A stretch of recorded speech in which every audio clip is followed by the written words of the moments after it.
शैलेंद्र एक बेहद समझदार लड़का है और उसने इसी साल ग्रेजुएशन कंप्लीट किया है। परिवार में इकलौता लड़का है, सो सबका लाडला भी है। उसकी माँ तो उसे देखकर फूली नहीं समाती है। बस अब तलाश है एक अच्छी सी लड़की की, ताकि शैलेंद्र के हाथ पीले कर दिए जाएं। आज शैलेंद्र कोलकाता जा रहा है क्योंकि उसे एक कंपनी में जनरल मैनेजर की जॉब मिली है और उसकी माँ बहुत खुश है, लेकिन थोड़ी दुखी भी। और हो भी क्यों ना, उसकी आंखों का तारा जो उससे दूर जा रहा है। लेकिन क्या करे, अगर कमाना है तो दूर जाना ही पड़ेगा। 8 बजे शैलेंद्र की ट्रेन है और उसने पांव छूकर सबसे विदा ली। माँ ने भी भारी मन से बेटे को विदा किया और अब शैलेंद्र कोलकाता पहुंच चुका था। अकेला था, फिर भी खुश था। उसे रहने के लिए फ्लैट मिला था और एक कार भी। वह सुबह उठा, नहा धोकर ऑफिस पहुंचा तो सबने उसे बधाई दी।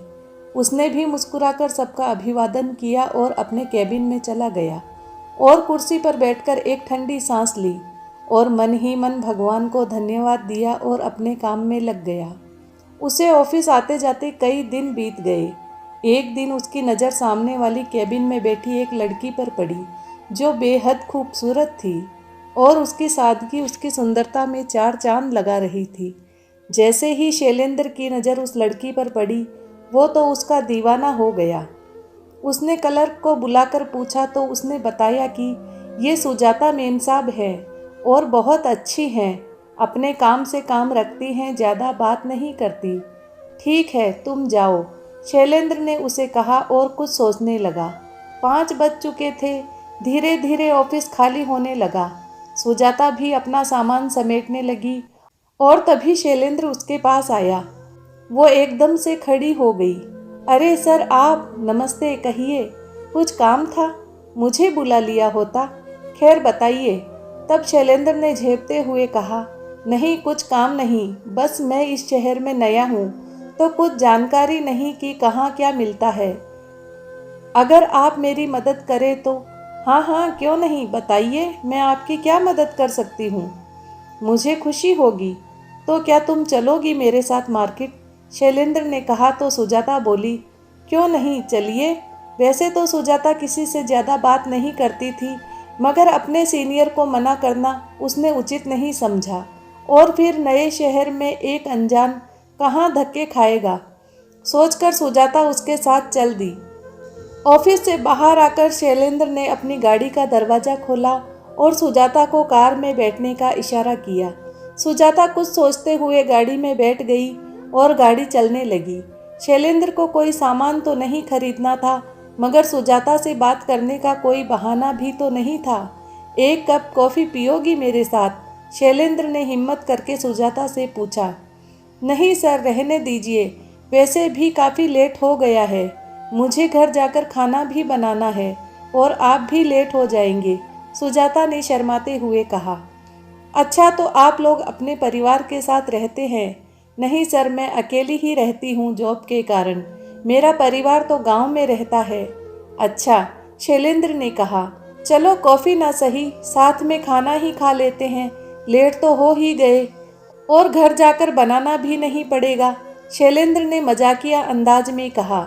अब की बार सुजाता मना नहीं कर पाई और दोनों एक बड़े से होटल में एंटर हुए। खाना खाया, बिल चुकाया और बाहर आकर सुजाता ने शैलेंद्र को धन्यवाद कहा।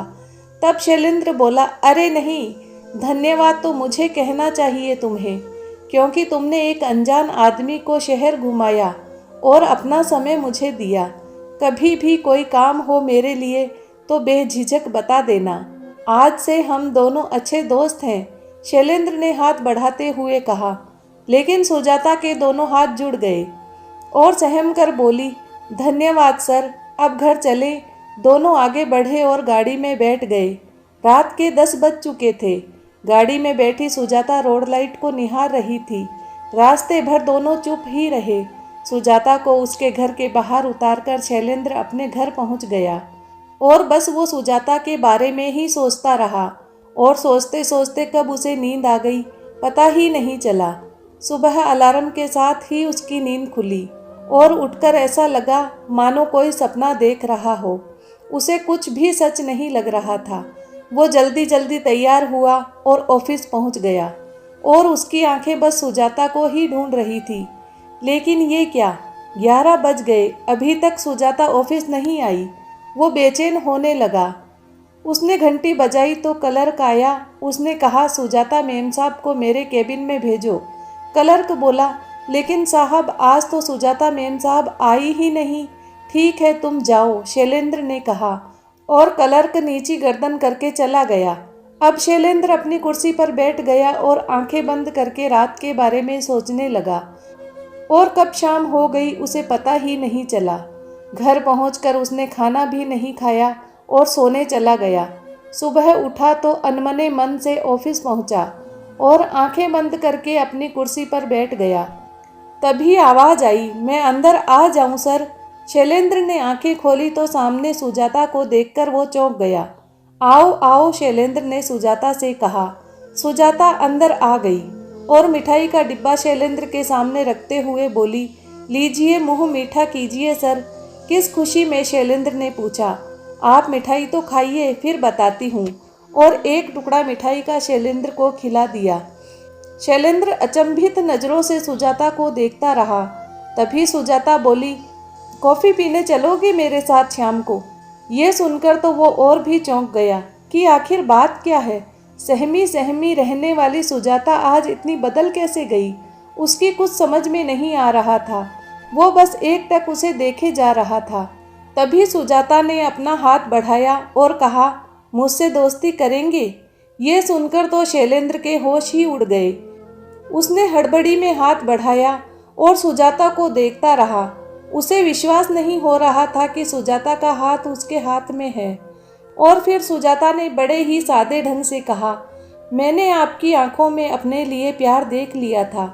मैं नहीं चाहती कि पहले हम दोस्त बने फिर प्यार का इजहार करें, इसलिए सीधा अपने घर वालों से शादी की बात करके आपके पास मिठाई लेकर आई हूँ। क्या आप मेरा मुंह मीठा नहीं करवाएंगे? सुजाता ने कहा। शैलेंद्र तो जैसे बुद्ध बनकर खड़ा था।